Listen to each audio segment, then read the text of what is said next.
Yen chance. Okay. Champions League, near starting room na. Yeah. Yen shall want to be we are near Bafia Babetre. Yeah. I system no. Hearts of Ogun send some kakra or hasi. They say, one of his say, the name is being sarcastic. Also, MD the Malaja can be. Also, Mama Hearts of Ogun, the Nomania Alaja can be. They said, Obia, who's Alaja can be a problem. Obia the two open years. Obia the two so.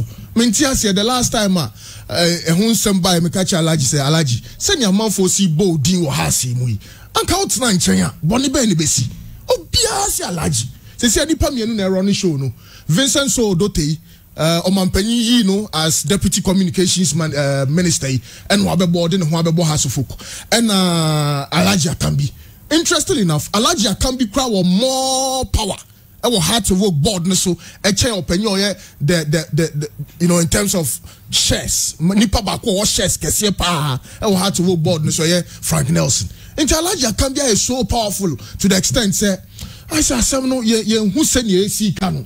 But Mr. Kosta Papic so appointments I think sometimes Ebani say na Edward Odum etumi elusu interlies matchi wa unim say broni about distance nim no say elusu interlies matchi inti e ma asem ne krakra no ayedi because supporters ne pesa woko ohun inti it really hurts to be very frank with you and 1st December and can then I was here counting a blessings pa. But me sure say Mr. Edward Odum Otiwa obebisa no say eba ni say na menkoa no ye ni gidie baku kura kapre kura wo mi mu sei ye san de okwa roras wa hihye timi wa ye pre-season nyame aye wadom first match wa bo draw second match wa lusu maybe anka usu anka ma time kakra anka obeye adwuma no of hard to work situation ne dear aye pathetic but ye Champions League na ebe wram ni ahwesenia eno so ebesi akọ chama yen hwase free group A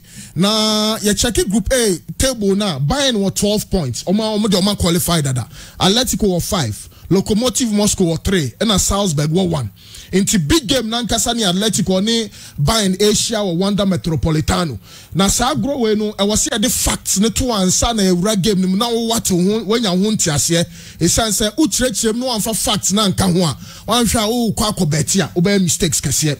Now the last 2 home games against Bayern make Atletico omu winning 1-0 niniani in the year 2016 Kaiser Bayern so move Atletico agroni na numera omne Leipzig ne besia kan el Bundesliga nim agro bi am ye sure say Hansi Flick anyone ho papa ye enu nti na players bi say Lewandowski, Leon Goretzka, Manuel Neuer, yenim say Joshua Kimmich and Alphonso Davies num de omepra one shekra brand friend Jerome Boateng kra no ntumi nsia kan nti mranti amabo mudi nyina no enya de mranti ya available for enagu Kensia Atletico any Bayern ebetumi ahia nanso we say sanso sisu dua biom say Atletico Madrid last 24 games omo Champions League ni mo Wanda Metropolitano no omo win 18 no ma draw 5 until last 24 Wanda and now Atletico Madrid home no enya de omalusu.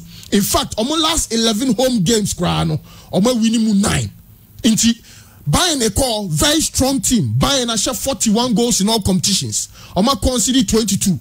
Atletico a share 22 goals. We conceded 9 goals in all competitions. But it's also important to note, sir, Atletico for last 5 games in all competitions, no, keeping 4 clean sheets, no, conceded 1 goal.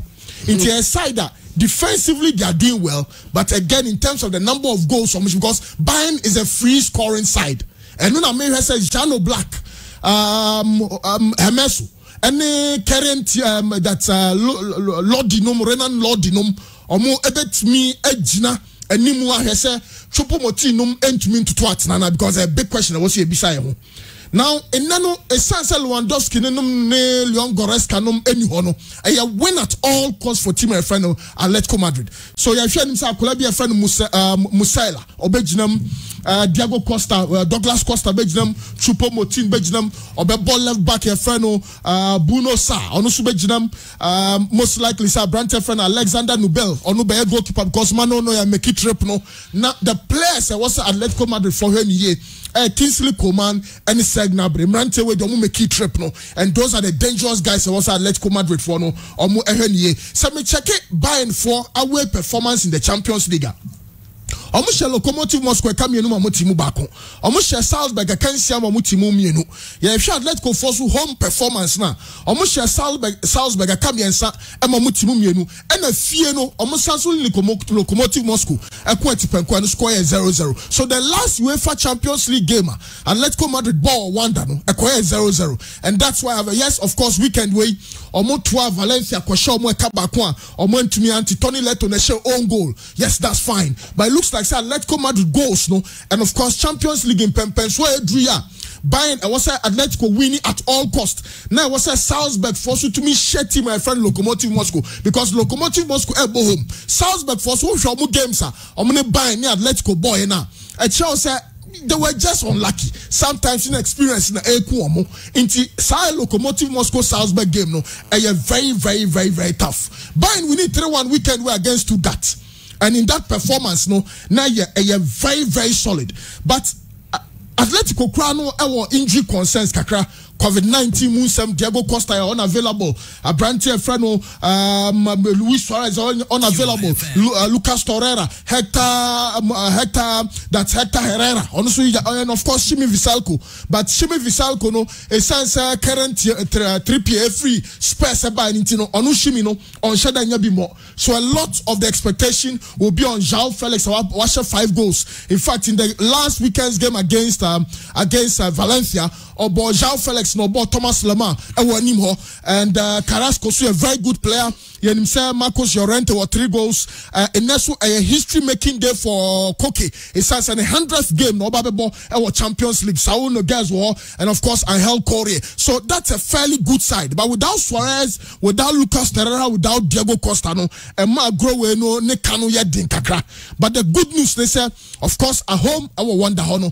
Atletico Madrid is so strong, and fortunately for Atletico, there is no Robert Lewandowski and there's no Manuel Neuer. So for Atletico no, omo Jano Black wo ho, omo Renan Lodi wo ho, omo Trippier wo ho, omo Jose Maria Jimenez wo ho, omo that solid team they biani enim Atletico Madrid for ewo. So based on these factors and the absence and of course injuries to Atletico Madrid team no, me expected too much goals from Atletico. Or my shy 1. But I'm expecting somebody keep it clean sheets. Essentially, Lewandowski nima yes Nabri. Any a branch friend Kingsley Coman no more. But I'm expecting say Atletico Benya 1-0 win over Timwa. Your friend no Bayern Munich 1-0 for Atletico over Bayern Munich at home. Locomotive Moscow ni Salzburg game they main call for direct score. And I said, Team Bibe we need whichever way, but I'll go for goals. I call for both teams to score. Not just a Michikano so and home to me atono. My main call Group B, Mönchengladbach were 8 points, Real Madrid was 7, Shakhtar Donetsk were 4, and Inter Milan were 2 points. Inti Enano Inter Milan and Mönchengladbach away game I cost for Germany no. A must win, a win at all cost. Sanya Atletico Madrid for the NFC Akoeno, Sana Inter Milan for the also moye. Now my Real Madrid kakra. Real Madrid ne Shakhtar Donetsk game no bianim. Sa Shakhtar Donetsk etwa Madrid e ho Alfredo Stefano. E be share come and say team mienu. Na chairman interestingly enough, Shakhtar Donetsk be share Madrid no. Omu winning game bia biom Champions League ni mu biom. Omu draw 0-0 at Inter. Omu lose 6-0 to Mönchengladbach and omu sanso lose 4-0. Into omu nkwa na Mönchengladbach for sure me kadu Omo entumi anshe go back okra. Maybe they want to appease their fans with a win against Real Madrid. Real Madrid so ne Mönchengladbach after 3-2 loss to Shakhtar Donetsk no. Omo ne Mönchengladbach away ekwe 2-2 and omo toa Inter Milan ewo Italy question e kamienu a omo entumi anti. Na me hwe in the Primera La Liga oko Ukraine hona omo sa na omo from league no. Omo bo se o check it say oh show mo home form now. Oma boss 6 games, oma winning 4, oma draw 2, oma lose game. E oma league nim, and oma say 16 goals, oma concede 5 goals, and oma 14 points. But I'll check Real Madrid away performance this season. In the La Liga, say the away no NHS La Liga na. Real Madrid for to so miensa. Ya the home points soon as shell La Liga table now. Real Madrid for etosu do back home. Away no 6 games, 3 wins, 2 draws, 1 loss, 10 goals scored, 8 conceded, 11 points. So team to me conceded 8 goals. 10 goals. It means improper fraction. There's a problem with Real Madrid team. No goals, no so, but Omo concede, and unfortunately today as well, there's no Abrantef, there's no Sergio Ramos. And now training sessions, I'm here. No, me who say Karim Benzema name Rantani training, but in then Campesa Mariano Diaz, Esa Ginamubium, now Branton and Modemono, etumi Econonym. Now, open your friend Luis Castro, head coach or Portuguese, or head coach of Shakhtar Donetsk. On besides, what were Real Madrid that shall come here? Samana Timumienu. Obesisa strategy nana. Osi odabi. Osi ampa. Obesisa strategy. So what the last game omo boy or the Alfredo Di Stefano ya analysis na. One shot na Antony Amwabebre. Zidane can say you say Real Madrid for be a consistency no a free error. Of course, Okoshente no asabe lusu to Deportivo Alaves 2-1 over the weekend. Into Real Madrid corner nimba kwa no abane chimienu. And no nama game we no ni analysis no aye den kakra because this is an inconsistent Real Madrid team. Now in midfield no I was say Real Madrid for sure Mrante because Shakhtar Donetsk team we no omo goals no be free midfield never. Marcos Antonio 2 goals and 2 assists. Omo Alan Patrick or 4 goals this season for Shakhtar Donetsk. Kaiso Mo Tyson or Brazilian branch here or born the left wing one also 2 goals this season. Tite weekend the Shakhtar Donetsk for Shadini Purekaba Kuamantunyanti. Tite when a shares are going a Branton who papa ye Malos Swahili Ukraine for so or a Brazil near man naturalizing on a share Ukraine for number 10. I'm sorry 32 or 33 years into a Pomudena perform kakra but Luka Modric more intelligence or Modibo Bono and you been a crab branch away and no more branch be a friend Mano Solomon way no or Israel near branch or born the right wing. It was a Real Madrid for Marcelo disappointed over the weekend against the Deportivo Alaves. In Tina me expect a fail on Monday. I bet me not Tibuku to so the mistake or my second goal no Jesulo share second goal for the Deportivo Alaves no some mistakes no on your biome and no crack. And Kanyetibu Kutuadi and Deportivo Alaves for Eshebem Yensa 9 but o making a fundamental mistake he expected from any Real Madrid fan. Now, on the basis of all of this, I think say Real Madrid for one who are doing beer. Misusu say mudbet me room because at the end of the day, Real Madrid just need 3 points to qualify. And at all costs, I'm saying, about Champions League ni moi. It says Real Madrid is consistent. Olusu bako, no winning bako. Inti say weekend you mulusu to Deportivo Alaves no. Mo GDS say Real Madrid come akonya win elho. I was said na Abrantef Rodrigo started na Marcos. Yes, Marco is good, but yeah now Jinejina born so che. You play fast football. Ewo Shakhtar Donetsk for home. Inti Meko for 2-1 away win, but to be on the safer side, you just go for both teams to score. Not just also to me at all. Mönchengladbach in Inter Milan game there. Inter force war pressure. They have to win at all costs. Now, me share in your money, no. Me who say Inter Milan enko Mönchengladbach for home enko we need that. And Ukraine wachire kakra 1971 0-0, 1979 1-1. Inti Usha Inter Milan, of course. No more da form against Torino. Betite Kano. Weekend so the big game for the weekend. Inter Milan 3, Sassuolo 0. Branch friend Roberto Gagliardini numunya to me goals nibi. Inti Inter DM say almost no Real Madrid no consistency no enya juma. But Usha this Mönchengladbach side only Inter Milan 2-2. Only Real Madrid 2-2. Or share Shakhtar Donetsk 10-0 aggregate. Now weekend your son share Schalke for a Kanai Amaniti Mubako. Now among said that be one shall grow Inter Milan to be on the safe side, make up for double chance. Because me and Kasan me scored me any 2-2. There are key players I was in Inter Milan for any year. Brel and Bolu. Omo Florian Newhouse no 2 goals. Abrantia Freno Alassani play. Soccer Abrantia where Omo Ram was Spain or Real Madrid pa. And a Marcus Thuram also 2 goals. And a last Stendel Omo captain also board number 10. Omo 4 goals this season. And Semeko for player be club go Mönchengladbach team ni moi. And last Stendel. Now Brantia Freno Lukaku sweat to me go. But to be on the safe side, go for both teams to score. But I'll go for a 2-2 draw involving these 2 sides. Now my group C there. Problem we share you because City are qualified. Porto were 9 points. City were 12. Porto were 9. Olympiacos were 3 and Marseille was 0. Porto any City ball fear. The last 3 meetings at teams menu were Porto ni City no. Aggregate score near 9-2 in favor of Man City. The last 5 clashes between Premier League clubs and the Portuguese side, the AFC Porto no. Premier League clubs now winning 4. And a City Ankasa no. Omo last 8 Champions League games omo winning 8. Or kwa way. A Banisana was some weekend games or me who say Man City ni Fulham. And now so Fulham Scott Parker pressure kakra free so because of Akosha Leicester City, and that's how football and Leicester some year da powerful. I'm chairman Okosha Man City 5-2. Now to me Fulham dia not just a ball no. Arsenal. We no Fulham so. Oh, Ankasa there the prediction no akoya bibio City ni Fulham weekend way normally Marseille or 0 points and only points bia and some normally Manchester United be sia kan. And I'm pretty sure say Pep Guardiola be consistency or be caught with a full force but Porto or player bia de bia me born di Sergio Oliveira Onimbone Bopa 28-year-old or a very good central midfielder but City were too much quality and I think somebody to me Rao or to me Remo ho no makonya 2-1 be any 2-1 City away win. But again, you can go for both teams to score. Olympic Marseille and Olympiacos game there. A bad day, but Miami both teams to score. Marseille there 0 points. Champions League yeah boy only point back. Ukraine was a honor so omo careful kakra. Mami finalizing or Group D or na yanko yanim Liverpool any Ajax no. Of course Atlanta ne Midtjylland no. Kaisa Liverpool 9 points. Ajax was 7. Atlanta was 7.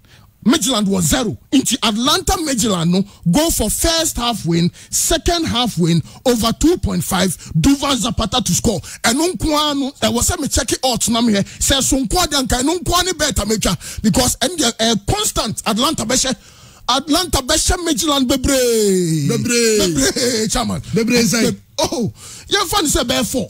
Okay. Yes, Midtjylland also 0. Wakwa say Marseille there. She win over 2.5. Or 2.5 and the first half win, second half o dey Duvan Zapata to score. Now wa Mobiana. Akwa say. Onubody ne there. Almost the team ne buy. Confirm lineups. Nani player no chance to score. Okay. Omo yo ma prado puli. Bas. Eddie, they change you know.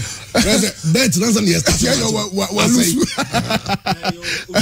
To a long time. I think that last Barca Champions League game, Barca boy, and Barca Kwawi, the Barca Queen for Ucha Messi to score.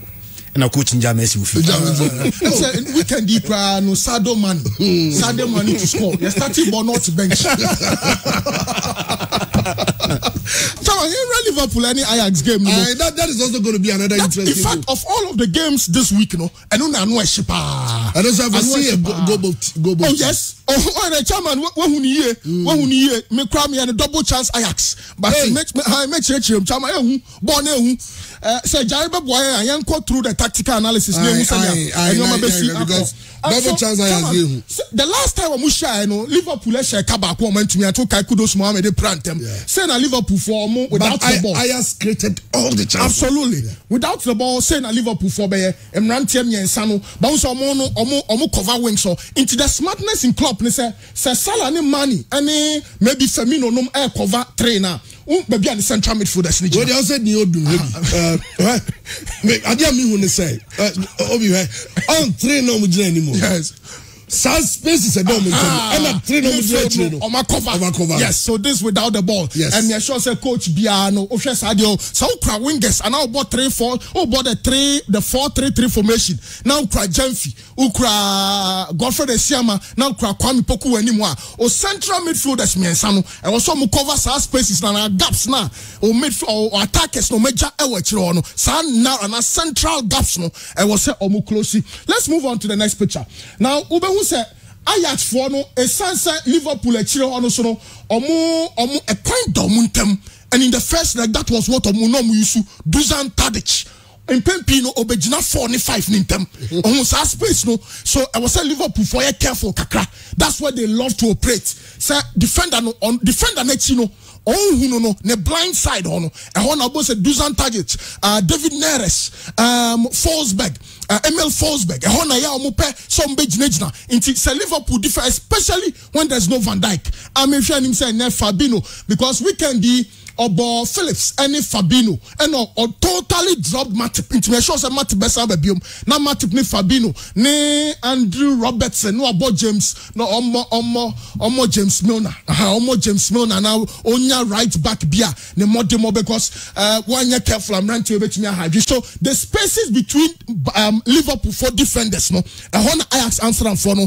ebe so mo ebe operate yenko anim na obehu say Liverpool ankasa no ade bako eso ani wo mo ball nim and Ajax for so be break akra aye the position omo front three no manage ball na obia ni baby ogina into bon say manage na baby Salah betumi akogina fluidity in the attack no aye ade eso ani into passing options ne doso into nka say Firmino de 9 na no ball e ho na ogina box nim da binya sa untumi nka say Salah gina baby ogina obetumi aba mfimfini into sa fluidity no e was say Ajax for so here because untumi mark emrantie miensa ni nyina mom da bi it won't happen into o mark back one was so you careful say back so e movement na che say etumi akwa so I was say Ajax for careful in this style of play. Now in the next picture you find out say a brand friend Diego Jota a very good player.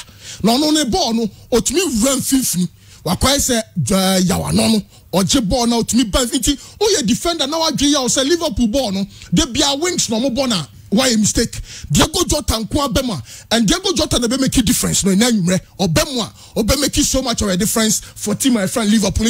I'll plead with Klopp say anka as around the 53rd minute more no the Diego Jota bem na Branche na be killing game no am a Liverpool yanko anim a Branche bako be make it and weekend MC one started Jordan Henderson. I was say Ajax for the pressing here because Ajax in the first leg no mukra 4 lines of and 2 lines of 4-4-2 into mo baomechi kakra into na Salah ni man no muntumi nwram abrante bako no tumi lobby boss the form so na Jordan Henderson and weekend the coach ni resting against Brighton not bench into be fresh into a G ball na wakwese Casemiro no I was so mujina so Jordan Henderson cra 2 qualities or ye Casemiro or Sansu ye Tony Cruz because on the passing ball no Emma team tell say ye careful yenko yanim say omo mark a branch way ya the Ajax for ya de no and I think say was a club so a vary in your kakra Ajax for no ombe jai ball na mana content no ho e content no ho na emrantie miensa na ba be defend it into bedding say ubetumi e de ball na wura omo penalty box nim o cross ball na Tagliafico ho omo Dele Blend wo obia betumi ahead this ball no into Pempi no in the first leg no ball no could in 10-1 na Liverpool fall aside the ball na ball mechi na say transition na is slow kakra into sa no mo be Liverpool have to find a way of getting into the box and number provided quality crosses now branches say Firmino edinity etumi apem yanko anim na yenya ntiase no so eye ade bakwa Ajax for no ya de medical chirem so omo ball no of the run movement. I will say Liverpool for careful. Omo ball na kwese Tottenham Hotspur for there no.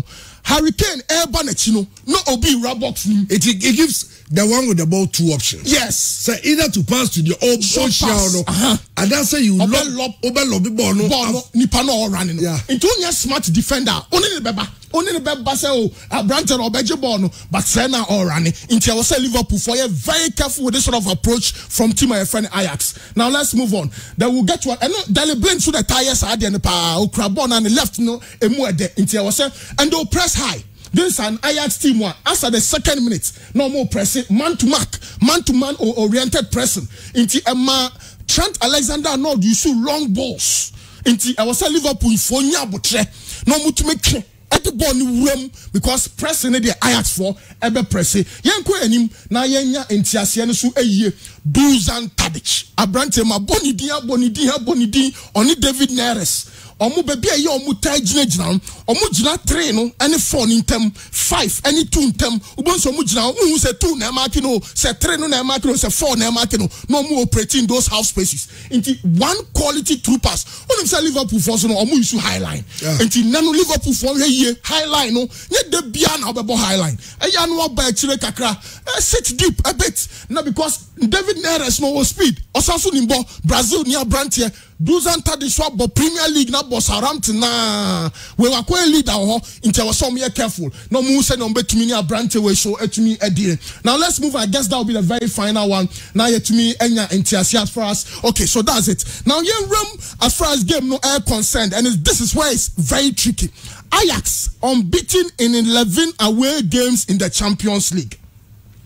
Last 5 visits to England, no defeats. Results of Liverpool's last 4 games: 1-1 Man City, 3-0 win against Leicester, 2-0 loss to Atlanta, 1-1 Brighton. Last 4 games for Ajax: 3-0 away win for Utrecht, 5-0 win against Heracles, Midland Champions League 3-1. And a weekend, you almost a man, almost show me canum, want me, and Simon Adabraka. So in the last 4 games, Ajax for Abo in all competitions, no, Omo to me as 16 goals and conceded 1. But you know, yeah, for Liverpool to do well, in that game, you know, and so they will have to employ some tactics now. In 2001, Germany, England, that historic 6-1 win by England. Yeah. It's very good. Eriksson said there is no way to stop the German strikers. There's no way. Yeah. But stop the cross. Okay. Stop the cross. Okay. Cross in the bar, they'll score. Okay. It's are 2 and 3. No? Don't let any cross come in. Okay. It's nice that what Liverpool should do is to stop Tadic. Yeah, Dusan Tadic. From passing the ball. Yeah. From getting to spaces, you know, everywhere. Yeah. You know, defense splitting passes. Yeah. And David Klaassen. Yeah. David Klaassen, a player beer. David Klaassen, very in fact, Emil Forsberg oni Ajax. David Klaassen, very dangerous player. I'm saying David Klaassen, boy Everton Accra. Until I was so careful because sorry, Everton. Ajax last time. I'm going to see a team goal. Yes. Like, yes, that's why I'm going for a double chance. Double chance for Ajax against Liverpool. Liverpool at Anfield. Injuries now hitting Liverpool, baby. I can't home, but ball and I say Klopp complaining too much. Oh, take Klopp. Oh, this time Klopp on tactics be more. Well, Klopp I grab VR ne first chance in Namson. Obama to go 2 goals in VR this ala. Xavier Dako coach Baku kuku machinga jo. Ode yeah is I was a Dako coach Baku so much in him dia chifom. Chawa be hu. And now here Aston Villa for goal, second goal ya Omanji. Oh, Xavier no. Ejibi. Why not? And Abrante who's a say penalty. Aye, Ole Wilkins say penalty. And when you born Yapon ball was send go oko fie de mundi yes via now shall near queen say see we did no weekend di cry no Liverpool and you said in yourself a god on sanka ho bi no man yourself on sanka ho eti heni tini akwenti na atra afọ mbe some just in san refu more di o nya refu say the markings at home the marking to one refu go jina o you know who's ade we dey look at them yeah in the Ghana had about na say kotoko ni brekum Chelsea or brekum na last minute go go yeah na Nippon Stadium if I just find your stadium na last minute ade over share yes referee me go me so be back to you know meter na was me back double chance Liverpool. Double chance Ajax. Okay, Obi is going for double chance Ajax. Christian. Chamu. Yes, Champions League. Mami Liverpool ne Ajax de na Obi di wie no. Chamu, dynamics of the group no chere say I was say Liverpool winning. And I will win kra na eso tibinya draw. Chamu, onim say Liverpool e 9 points. Ajax e 7. So only 2 points separate them. Yeah. The money here who say Atlanta versus Midland. Because Midland was 0. Atlanta so was 7. Atlanta share or 7 or 10. Or 10. Or 10 as a Liverpool lose game now. I just say Atlanta no credit stand Liverpool waka 9. It's Atlanta versus who Ajax so win Ajax versus who. Yes. Now Liverpool 10-9. Yeah. Chamo Europa League for. Adia who say in fact all your analysis of this game one injury no it cannot rule the injury out. A major factor. Because Liverpool game not Thiago Alcantara out. Van Dijk out, Joe Gomez out, Xherdan Shaqiri out, Trent Arnold out, Naby Keita out, even James Milner. And can him say Trent on no ball right back no. Even James Milner and so injured on so team emo game we be. And you are playing a game against a team where only 2 points they separate you are. You will need your best players to be able to play that game. Next one nyasa players na chamo e betimi aweki against you. But chamo adeba kwa mention say unim say na Liverpool this aura around them Anfield. But since the last time on board game no Atalanta be show 2-0 Anfield. Chamoti unim say na Atalanta e be Liverpool 2-0 Anfield no. That was the first time one not team be a remu Anfield e Liverpool in 90 minutes since 2018. See about game. In fact, last year, say Atletico Madrid e Liverpool there, but man show me 90 minutes. See, I can 90 minutes per dia in 90 minutes. Time, 90 minutes. Okay. That was the first time one not team be Echo Anfield e Liverpool in 90 minutes by our Champions League game. But to make it worse, now the first time one not team be e Liverpool our Champions League group stage since 2014. Since 2014 group stage games Liverpool lose group stage game but for the first time Atlanta ewremu ekosomu 2-0 and for the first time in all competition since 2015 Liverpool lose a game in all competition by 2-0 at Anfield. Sir or another Liverpool Anfield Atlanta abe break his record but ye can ayas na him say ayas de chamo obi edi ka abo omo games no so but to put it in a proper a perspective chamo onum say ayas in their last 6 competitive games in all competitions ayas has 23 goals. In fact since Liverpool show 1-0 no in fact 1-0 can say omo say own goal Nicolas Taklavico ono say the boss own goal no Emma Liverpool show 1-0 chamo since Liverpool show 1-0 no in fact the last 8 games are omabono Omo winning 7 of them. 7 games from winning no. Chamo Omo 38 goals in those 7 matches. So we are talking about a team where free scoring. The last 8 games from Omo winning 7. Winning 7 was 38 goals in those 7 matches. And on this form APM Anfield Liverpool last games are all Anfield and Shada Enkoyi. In fact the last game, I think Liverpool said Brighton 1-1. About Brighton 1-1 we no. And at the last Champions League game of both years, Atalanta beat by 2-0. 84 Liverpool did go into this game and therefore Liverpool for so much hope. What they consider Ayas formula a chromo the last games Ayas they are just free scoring now. Ayas the last 11 Champions League away games Lusubi.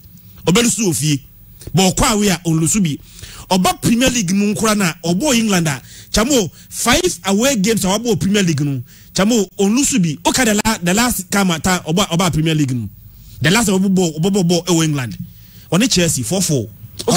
Yeah, I remember that game. They were almost winning until they had two red cards and a penalty against them.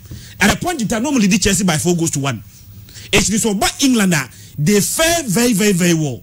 Form now, Ayas added back into this game. When they compare Liverpool form, any injury situation now, it makes Ayas favorite. But you're talking about Liverpool, I'm betting me surprise when you least expect them to bet me I'll pull that surprise, Chamo, I think say game the pie. It must be an Ayas win because Ayas will need to win to be able to qualify. Say the Tibiano, Atlanta, Magellan. So Atlanta, Magellan. That's Ayas and Timena a draw and a point from this game one. Not just say Ayas in every group.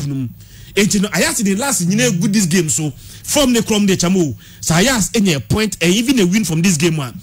I won't be surprised with Timena a win from this game. But Chamo, Obiarika can buy me any. And those 2 games now, of course, I mean Liverpool playing against Ayas and Atletico game. Odum say by me to qualify. By me qualification and then they said him because then they are normal say by me to qualify. But I'm almost 15 goals in 4 matches. Bayern say 15 goals in 4 matches. Also 15 goals, we consider only 4 goals. The one say Atletico Madrid about 4 games. 4 games, you know, watch 4 goals. So in the Champions League, they are not scoring. Atletico Madrid say, in fact, they don't score very much. But for a team able Champions League, I was say 4 goals in 4 matches. Chamo, to make it worse, what's a 4 goals? You know, I consider 7. It's so unlike Atletico. It's Atletico Madrid. Atletico is supposed to be the team or good defensive organization. Yeah. It's, you know, and Kawashe 4 goals in Kenya surprising. But to have conceded 7 goals in those 4 matches, you know, and I'm not gonna say Atletico Madrid goal difference after 4 matches, you know, -3. So from we know the Kosta Bayern Munich. But Atletico Madrid this season in the Champions League, you know, I'm form yet. Truth be told, because after 4 matches, you know, I'm only 5 points. I'm lose 1, I draw 2, and I'm winning 1. In fact, domestically, see, Champions League now they compare domestic form now. Two different teams in the FA. Because in the domestic league, you know, Chamo, Odum said the last 6 La Liga games are Atletico Madrid abono. Oma winning the last 6. We winning the last 6 La Liga matches. The last 6 now we winning Chamo. Odum said Barca can. Was say Barca 1-0. And then last weekend or say Valencia so 1-0. In fact, we La Liga league table now. Chamo, Atletico Madrid abo 9 games. But or second to Real Sociedad or no abo 11 games. In fact, Real Sociedad 24 points. Atletico Madrid now 2 games to play no. Just 1 point behind Real Sociedad on only the A League table no. But in the Champions League they are not faring very well. Chamo, Odum say Bayern Munich we need 15 consecutive Champions League games. Here Champions League games are Bayern Munich winning atwaswa. In fact, obitimi na winning streak. Obitimi na above 15 games. Now on lose here. But 15 games, you know, ebia on lose here no, na draw home. But Bayern Munich there no, Chamo, 15 games. The last 15 games are Bayern Munich abo or Champions League no. Chamo, 15 wins. It's in this season there, very difficult for anybody to say Bayern Munich ain't been defended the Champions League. But Chamo, to make it more interesting, Oba Bayern Munich form Nasia. Odum say 15 away Champions League games. Chamo Mundo Subi. 15 or Bawia. 15 on Lusubi. In those 15 away Champions League games are Bayern Munich and Lusubi no. Chamo Bombodia ewini emu maku 12. Etobitiminya ebia onwini 15 away games no ebia on Lusubi. Bayern na draw be 8 bi wom no wini be 7. But Bayern Munich 15 away games na on Lusubi no. Draw me sape na piem e no wini mu maku dumienu e no timi wini. But Chamo uba against Bayern Munich. Me sure say yenim say Atletico Madrid the typical 4-4-2 fullback and then I'm expecting say Accra and 3P and I will choose Mario Hermoso over Lodi or left back. Chamo center back Stefan Savic and Jose Jimenez should be anybody 2 center backs. Baby Ajumane kesi bewo ama Atletico Madrid bombo as wingers no. I'll prefer Yannick Carrasco so on the board the left wing. Na Marcos Llorente about the right wing. Chamo, Odum say Champions League we from last season, ABC this season. Upe timwa a winning possession. Opponent in half of the pitch pa Bayern Munich. Bayern Munich will press you in your own half. No aji bone fi usem. Oji bone fi usem in your own half. They will need just some few touches. Na Bayern Munich eshegu. That is why Ejuma Kessié 2 players are able as double pivot. And Atletico Madrid, Koki, and Sauni Goes. Chamo, they need to add up to the back 4 no. 96. So the Bayern Munich space is not they will need to collect the ball. No, they press you. No, we need possession. One can own half of the pitch. So space is not Bayern Munich being here. And they are possession if you with them. One can own half of the pitch. You know, so players no should limit that spaces for Bayern Munich. And yes, I did Chamo. Bayern Munich too dangerous to play. But I never quite me say Bayern Munich so now typical of possessive teams. They like to start playing from the back. Chamo and I was said Atletico Madrid for 2 strikers, you know. They have to put pressure on Bayern Munich for 2 center backs and also. Omunyadi. The regular 2 center backs ni honum. Jerome Boateng ni ho. Say Jerome Boateng no more. Chamo, I'm expecting say Jerome Boateng more likely say move a lineup no more na. Benjamin Pavard on the right, Chris Riches and Niklas Sule enable center backs. Chamo say Chris Richards or American footballer Oshada enye known in the Champions League, just a youngster. And on Nicolas Sule say Nicolas Sule benya game bia bo Bayern Munich. Na just Jerome Boateng ho. Eti Nicolas Sule any Chris Richards enable center backs. Chamo say who just have place space. They would like to play the game from the back, but put pressure on them. Let them commit mistakes. That is why a lot of work will depend on Brantia. If I enjoy Forest, any Angel Korea almost attack Edema Atletico Madrid. But by me the Omunji situations. Say almost say Atletico Madrid 4-0 in the first round now. The perfect opportunity. Say Atletico Madrid beat myself by Munich because Bayern Munich for advantage in the America. Me sure say no Joshua Kimmich in a red card against Red Bull Salzburg or Mobi. Mark Roca injured. And today in their double pivot, it's most likely say having Martinez any long Goretzka and about as double pivot. Corentin Tolisso Epra, it will be Opera or back from injury. We don't expect him say coaching be pushing up straight into the game. It will probably be Corentin Tolisso capable game bia or best starting from the bench. Alfonso Davies ruled out.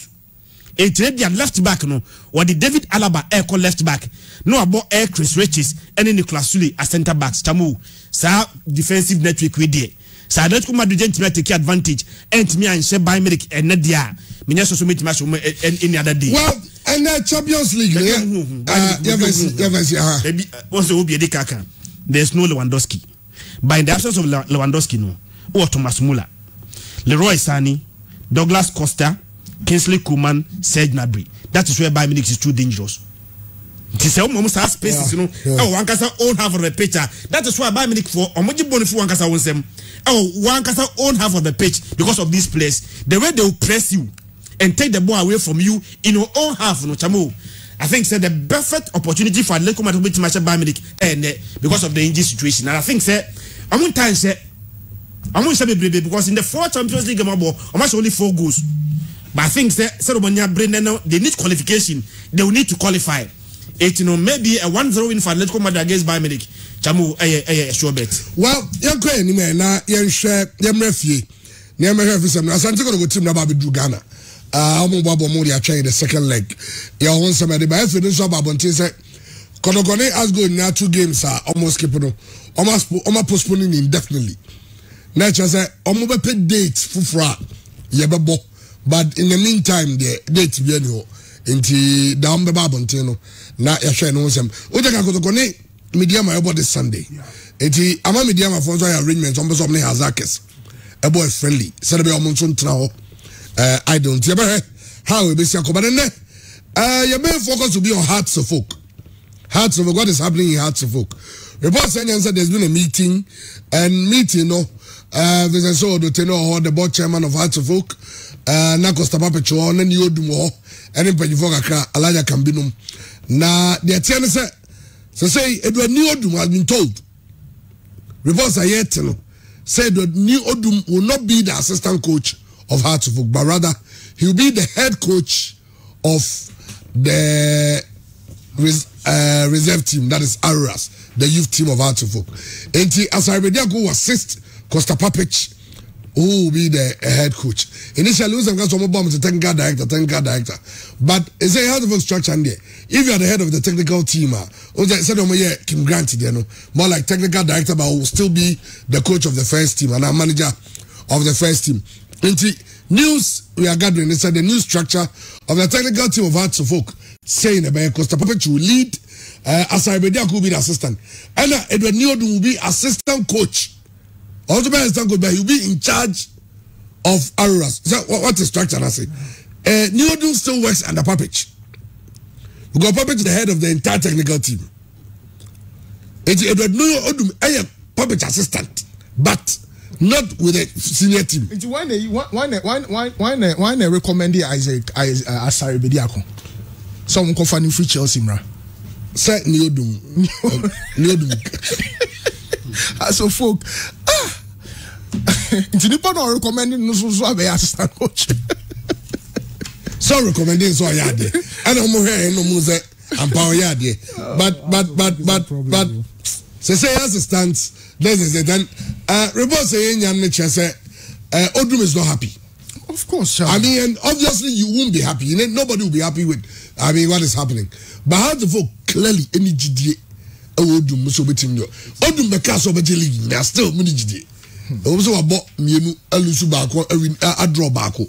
But as when I say I don't go to home and say Odum the post match be also I'm disappointed in my boys. They be disappointed.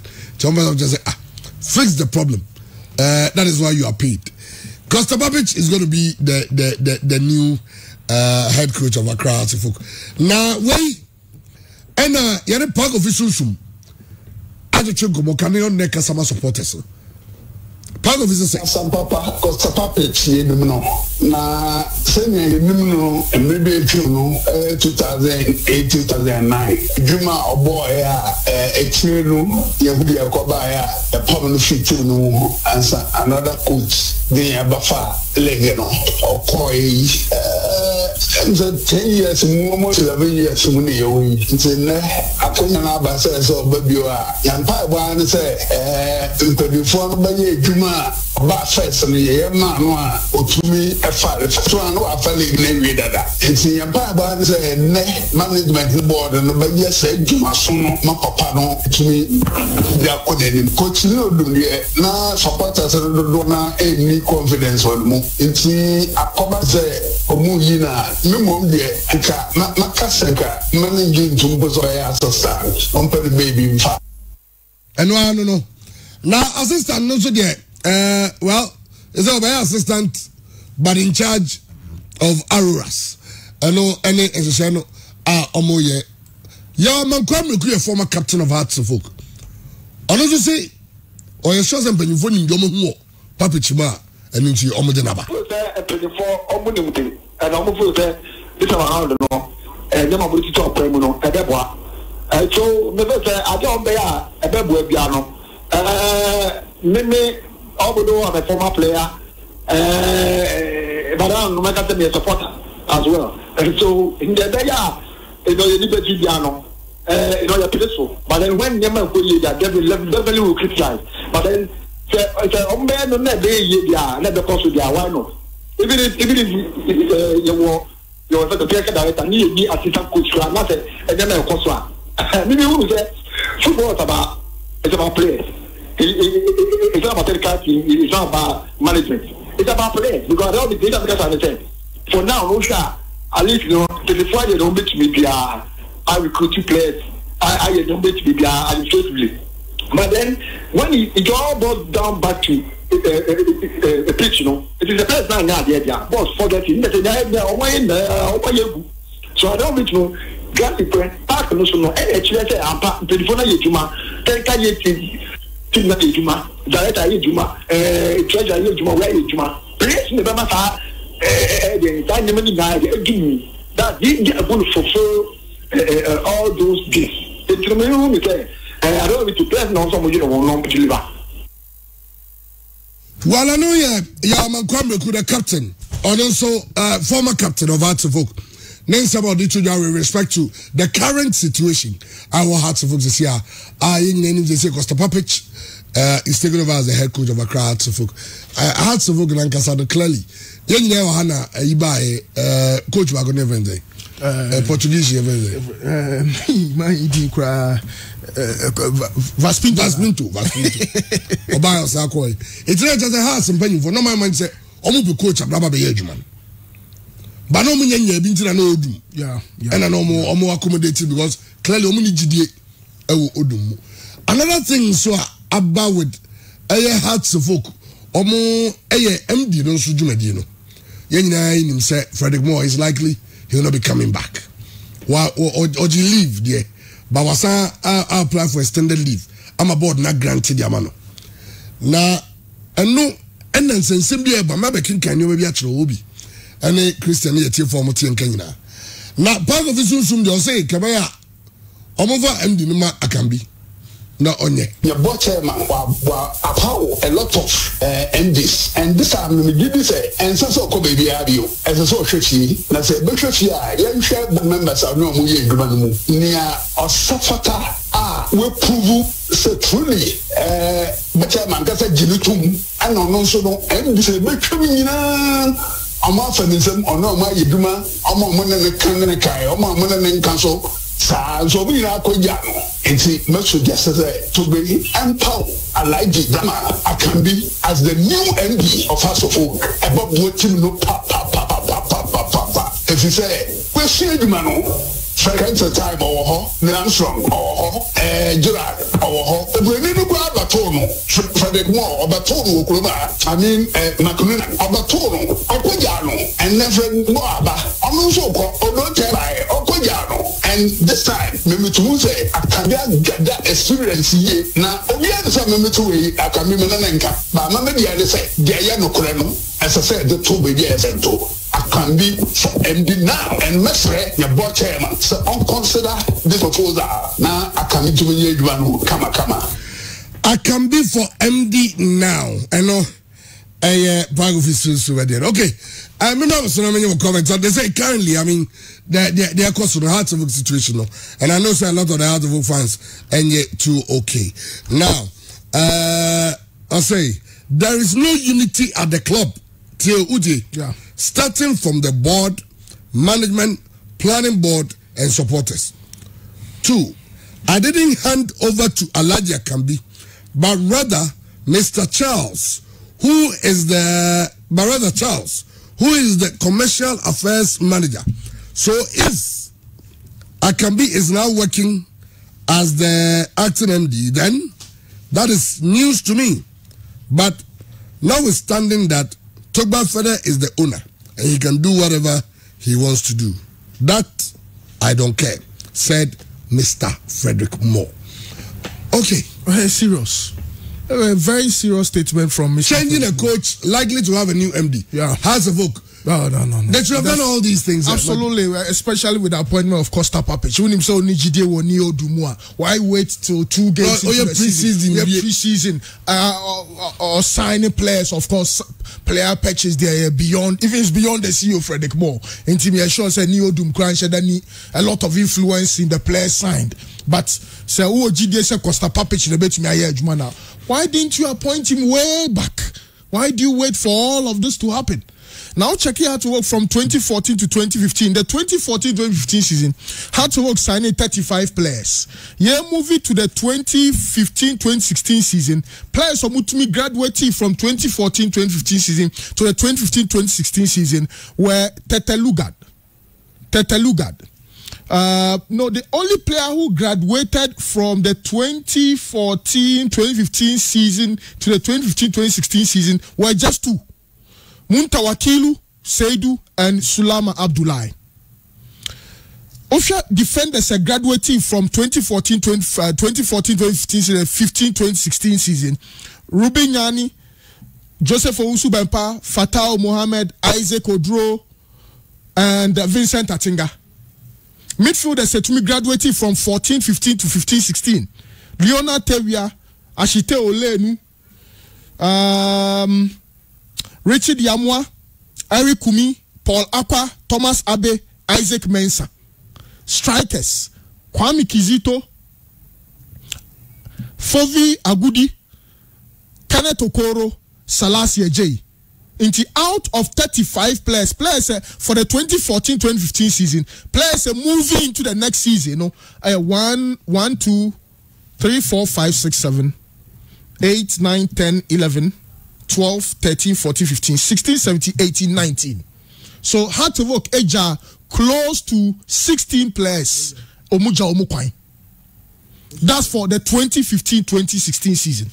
And Omutofu Frogum, including Silvanus Abeti as a goalkeeper, Samuel Akurugu, Ebeka Sulama, and Seidu Muntawakili Mo, and Omude Richard Akrofi, Omude Inusa Musa, Isaac Bedu, and yes, these were the only 3 defenders on the count. Midfielders, no, the Mustafa Suman, Nuruddin Ibrahim, Samuel Saban Lai, and Abrantia, your friend, of course, Ashite Olenu was in the season before. Into another problem, and so, and of course, I think Eric Kumi was also there. the only player on the only striker on to me bam the next season because no major players with Hamza Mohamed Abdullahi, Gilbert Fiamenyo, in Samuel Yeboah, Cosmos Dauda, and Ibrahim Musa, and Edebeka team no. So they reduced the number from 35 to 30 after leaving 16 players out. That was the 2015-2016 season. From the 2015-16 season to the 16-17 season, Omuja goalkeepers Miensa Kwan, Kinsley Kisi, Ben Mensa, and Ben Kusi Mensa, and Sylvanus Agbeti, and a car Samuel Akurugunkwa, and a defenders no, a car Vincent Atinga, and Rubinyan. Defenders Omudi Omuba Fufrono includes Kasim Kandi, Abdullah Yaro, Owusu Sefa, Anthony Nimo, Joshua Otu, Michael Owusu Boache, Robert Adusowa, and Amoro Idrusu. Midfielders Omokaye from the preceding season. That's the 2015-2016 season into the 16-17. No? Midfielders Omokaye no. Now Thomas Abe, any Abrantia your friend no. Thomas Abe, Erikumi, any Isaac Mensah.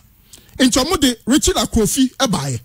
The Abdurazak Baye, Malik Akowa, Daniel Kodie, Mohamed Fatau, Inusa Musa, Samudin Ibrahim. Of course, Samudin was in the season before. Okay, Samudin was in the season.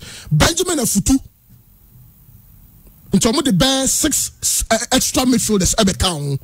Strikers no so no. Domutumi Muanye, Samia Boa, Cosmos Dauda. Those were the only defenders of Mutumikae. And Omode Alexander Kusi Ebaye. Omode Kwame Kizito was in the season before. Okay, so also count. Paul Aqua was a new addition. And Omode Patrick Razak Ebeka team no. And of course Bright Lukman Nuruddin. Bright Lukman was from Dwarfs and Onobaye. Inti also no Omo raised the number from 30 to 34 players. Yanko the 2017-2018 season. Chairman. Goalkeeper Omosanko Fa Ben Kusi Mensa Baye and Omodi Sylvanus Agbesi into goalkeepers Mienu Epenekaye and Omuja Kinsley Kisi Kwan and Omufa Richard Bedu and Itioflos Jackson. Defenders Ekaye no aye Robert Adusowa Omudi new and of course Fatau Mohammed Joshua Otubaye Benjamin Ajari Baye Ivan Squaw Baye Inusa Musa de no so old season him. Richard Akrofi was a new purchase. Omodi Richard Akrofi so by Christopher Bonny, Raji Okamba. Midfielders no. Domo eka team ni muno. Aye Malik Akowa, Samudin Ibrahim, Afutu and Akobna. That's just basically every season more than 80% of the team, you know. So 34 players are on 16. And on just 16. On just 16, quite on the 10 aba. The next season, you know, sa 10 for front abano. On bejamu 8. No, they another 12 and 13 asaba. From 2015 till date, House of All coaches Oma Fandi, Herbert Ado, Edward Ansa, Kenishu Yashuhashi, Sergio Traguel, Yao Preko, Henry Wellington, Frank Nuttall, Ni Odum, Hoffman, Kim Grant, Ni Odum again, and Kosta Papic. Yenye football clubs are, with all due respect to the board of directors of Hatchwork, Omu disappointed tradition, you know. Hatchwork and Tisa. What is the plan? It looks like say acquire fire service, reactional management no more. And for look, the reason McNunan resign and he say Onya Bass from Germany. Alaja Kambi Muka say Bass ne wedding. No, forget about the Bass. And you see the influence of Alaja Kambi no. Alaja Onya legacy papa. Then nipa your body body bebrea. Chairman for so bene was so. Haso foki. Anka Alaji nye juma biye ya. Nye juma biye se. No chairman. I saw when you're MD. No chairman. Hearts of Oak situation, you know, from the board to management to playing body to the coaching staff. Nyamin kwan ebe tunaji House of Oak. When yamfa nya ball, and yes say nya ball. House of Oak ensheda ni sponsor papa bia o. opanya sika no de hwekuo no ono so sika no de bia no otugum ano no ansa for sika na san hwegu na akoka House of Folk debt no ebi mo recommend this Anka Frank Nelson and then the new CEO because at least he knows the terrain. And aside to be the majority, absolutely the single majority shareholder. But I'm not too sure that will happen. Kosta Papic, who recommended him? When they recommended Kosta Papic? When they recommended Kosta Papic? When they recommended Asari Bediako as assistant coach? Asari Bediako was Chelsea, no.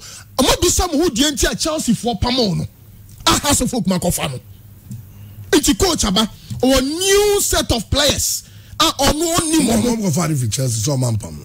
Oh, say Chelsea 4 years or more. Say Chelsea 4 so have a coach. Hesi of Dante. So Hesi of Dante is my assistant. Debbie Hesi of Dante be head coach. And no catch Asaribedi Akuso be technical director and assistant coach. And also any on yet. And so no luckily enough no Oja no nya House of Folk ejumano. So this sort of situation there. And when no a defining Ghana football. So inconsistency way and I don't want to use West Biao. No. House of Folk. Abroma joining me so. Their cost will House of Folk no. Are terrible. Kosta Papic, no here. Kosta Papic, I'm maybe over coaching no. Yes, no the fan. And that's currently where Kosta Papic no South Africa. Omo Kosta Papic and no chibi obeye adwuma. Na Kosta Papic. Ah well. I so disappointing for a club. I was celebrating a birthday. Now they are totally confused. It's a confused set. And minimada Pure FM. Minim Eda House of Folk. No, Chairman, Yama House of Folk by 50 years be. Oh, 50 that also. 50 they will do it. Chairman, players here let's just hope some bit put your Chairman, players here had to work assign for this season. 30 players, no. Nyami Aduma next season. Ombeto mu 16. Ombejo mu kwa the talk. Okay, so how do I train them? Ombejo mu kwa. They will just tell them to go. Na Kosta Papic de ne diaba. Kosta Papic so no. They ombepam no. Ombepam no. Kosta Papic will be sad. But Edim Bakwa